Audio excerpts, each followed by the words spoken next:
Meus irmãos, boa noite. Que a graça e a paz de nosso Senhor Jesus esteja sobre a vida de cada um de vocês. Que bom que chegamos mais no final de um dia e também no final da semana, não é? Deus nos abençoou, Deus te abençoou para que você pudesse chegar aqui também no final dessa semana, olhar para trás e ver como o Senhor esteve conosco, como Ele nos dirigiu, como é que Ele esteve guardando nossas vidas e também nos falando através de todas as mensagens que nós tivemos no decorrer dessa semana, tanto as de João, como também as de Marcos, feitas neste horário. Boa noite a Solange, Deus te abençoe, minha irmã, que bom te ver aqui, graça e paz. Também a Alessandra, boa noite, Alessandra, você e sua casa, Deus abençoe a vida de vocês. Os irmãos vão chegando. Nós temos também a Fernandinha. Deus abençoe. A Iris. Boa noite, irmã. Deus abençoe vocês. A Dona Zilda também. Boa noite. Deus abençoe a vida de vocês. A Ana. E também a Dona Conceição, Rafael e o Marcos. Deus abençoe a vida de vocês. Ok. Nós vamos orar e agradecer a Deus por tudo que Ele fez, por que nos permitiu estar aqui hoje, ok? Pai, te louvamos e te agradecemos. Te bendizemos, Senhor, pela tua grande bondade para conosco. E agradecemos o fato de possibilitar que estivéssemos aqui agora juntos para aprendermos um pouco mais de ti. Fale ao nosso coração, ensina-nos a tua palavra. É o que nós te pedimos e agradecemos em nome de Jesus. Amém.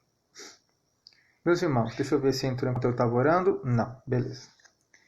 O texto ainda continua sendo o mesmo texto de ontem, que é Marcos. Só segurar aqui que eu estou segurando com a mão. Marcos capítulo 8.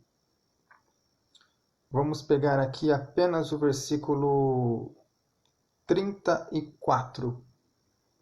Ontem nós lemos o 34 também, apenas uma partícula. Hoje vamos ler o 34 também, outra parte.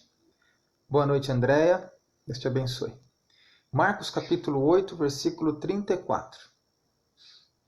Diz assim o texto da palavra de Deus. Então, convocando a multidão e juntamente os seus discípulos, disse-lhes: Se alguém quer vir após mim, a si mesmo se negue, tome a sua cruz e siga-me.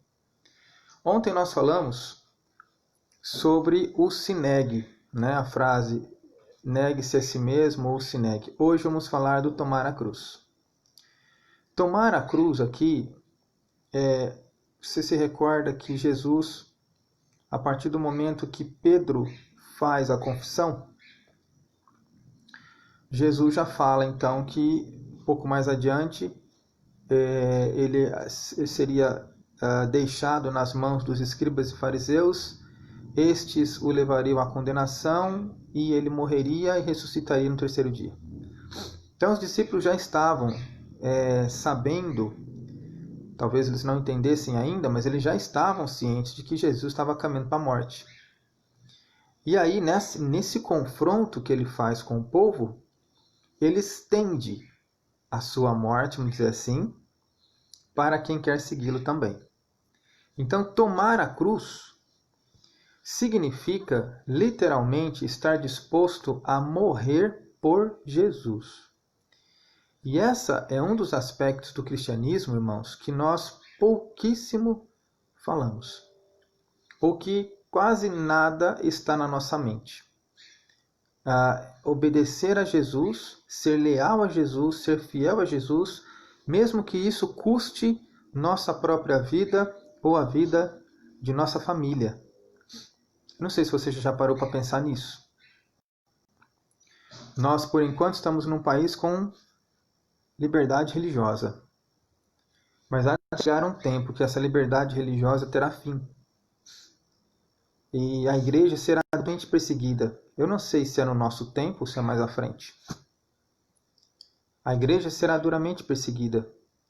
E aqueles que não tiverem essa firmeza e apostatarem da fé, ficará constatado que na realidade eles nunca pertenceram ao Senhor.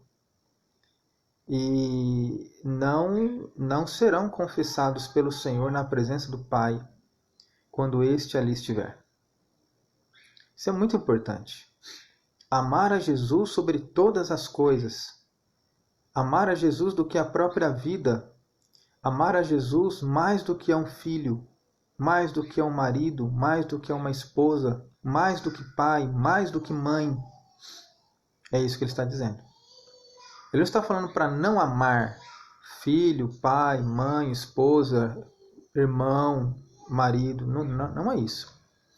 Está dizendo que ele tem que ocupar um lugar maior do que todos esses na vida. Já houve diversos relatos por cristãos aí afora que famílias foram ameaçadas de morte para que um dos seus renunciasse à fé. Pessoas já tiveram conta-se a história de um pastor no Oriente que foi morto na frente da família. E enquanto isso, aqueles que o matariam perguntavam à família: olha, se vocês negarem a Cristo, nós deixamos ele vivo. E o pai, que era pastor, dizia: não façam isso. Não façam isso. Vocês se lembrem que esse tempo chegaria e nós devemos obedecer ao Senhor, devemos ser leais ao Senhor. Não façam isso. Eles não fizeram e aquele pastor foi morto ali na frente da família. Então, essa parte, tomar a sua cruz e seguir, é uma das coisas mais difíceis do cristianismo. E eu penso que nós não damos a devida consideração a ela. Nós devemos parar e pensar se a lealdade que dedicamos a Jesus é de fato desse nível, ao nível da nossa própria vida, ao nível de verdadeiramente considerá-lo a pessoa mais importante de toda a nossa existência. Pense nisso, você deve pensar nisso nessa noite. Jesus diz que aquele que quiser segui-lo deve tomar a sua cruz e ir após ele. Ou seja, estar disposto a caminhar para a morte, como ele já tinha dito para Pedro que caminharia. E é muito interessante que ele só fala isso daqui, tomar a sua cruz e segui-lo, depois que ele diz para Pedro que ele estaria, Pedro e os discípulos, que ele estaria indo para Jerusalém, morreria e ao terceiro dia ressuscitaria. Aí ele diz: então tomem a sua cruz e me sigam. É um compromisso com Jesus. Veja como não tem meios de ser assistido por Jesus, de ser reconhecidamente discípulo dele, com nada menos do que oferecer a própria vida a ele. Não tem. Porque ele mesmo dá essa condição. Quem quiser me seguir tem que tomar a sua cruz e vir após mim.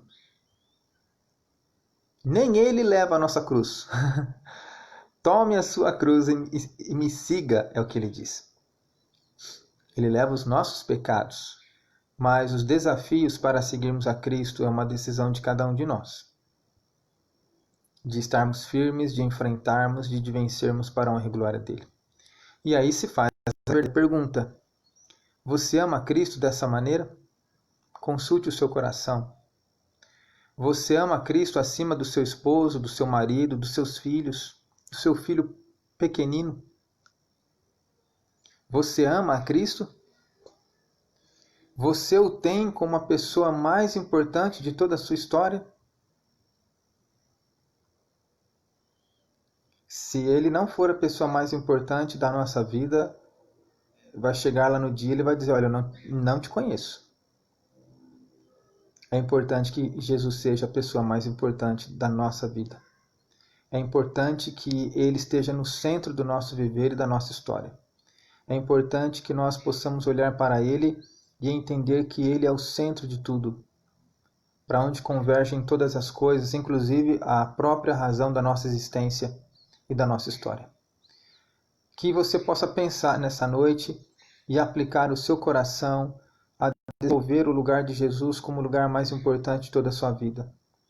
Consagre sua vida ao Senhor. Se você entender que você ainda não tem isso, peça ao Senhor que verdadeiramente faça morada em seu coração. Não interessa o tempo que você tem na igreja. Fala para o Senhor que Ele precisa entrar no seu coração e abençoar a sua vida. Que Deus te abençoe, te dê uma excelente semana, final de semana, e você seja muito abençoado. Até amanhã cedo, então. Tchau, tchau.